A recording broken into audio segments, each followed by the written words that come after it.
Welcome to Nice People Channel.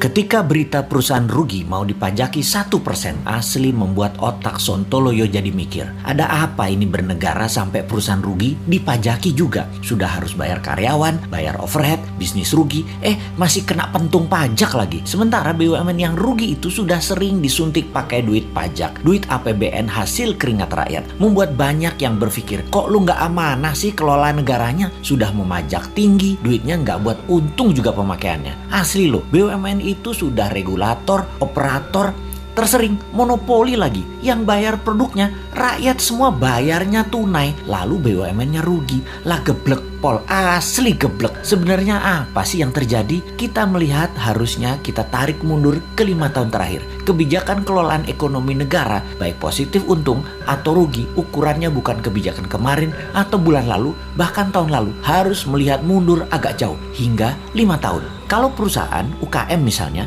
bisa terlihat langsung sebuah kebijakan bulan lalu membuat perusahaan untung atau perusahaan rugi. Bisa langsung terlihat. Keadaan ekonomi negara saat ini kita melihat faktanya adalah uang kering. Faktanya adalah uang yang beredar hanya 44% dari PDB. Banyak orang menahan uangnya untuk tidak muter. Ini sudah kejadian lama. Melambat dan melambat. Ekonomi turun karena keringnya uang beredar. Kita bandingkan dengan negara lain. Jepang saat ini uang beredarnya 120% dari PDB. Tiongkok 250% dari PDB. Amerika 200% dari PDB. Gini deh, kita kasih info tambahan lagi. Di Tiongkok yang transaksinya pakai non tunai itu 2 kali PDB Tiongkok yang 13.000 billion dolar. Sebanyak 26.000 billion dolar transaksi non cashnya. Indonesia hanya 6% dari PDB yang 1.000 billion tersebut. Hanya 60 billion. Langit dan dasar bumi perbandingannya. Gitulah kira-kira kita membandingkannya. Kemudian pajak mau naik 5%. Ada tax amnesty jilid 2 lagi rencananya. Waduh bos,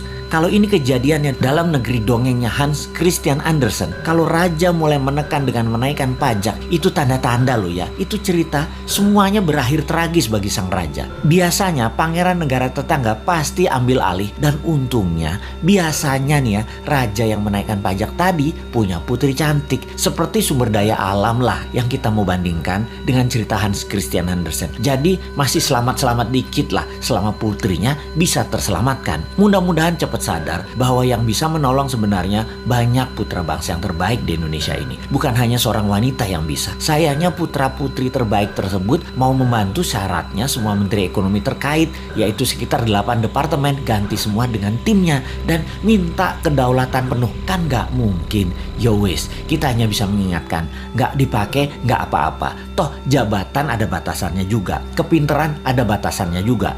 Tapi bener deh bos, kalau kebodohan mah gak ada batasnya. Kembali ke pajak. Ini yang buat nyesek kebijakan keuangannya dengan menaikkan pajak tinggi dan menekan. Kalian itu wahai pejabat tidak ikut membuat kaya rakyat, malah majekin. Kebijakan pejabat harusnya membuat makmur rakyat. Begini ilustrasinya. Kalau rakyat dapat 100, dipajaki 10, oke lah. Lalu sekarang dipajaki mau 12% atau 15%. Sementara pendapatan turun hanya jadi 80. Ya teriaklah rakyat. Bener deh.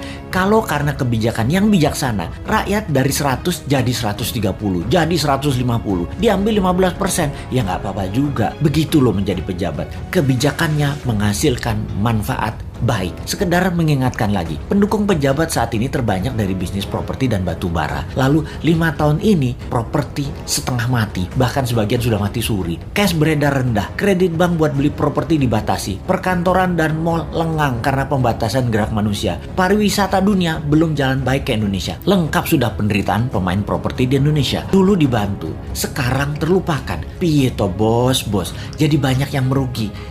Kena pajak 1% lagi.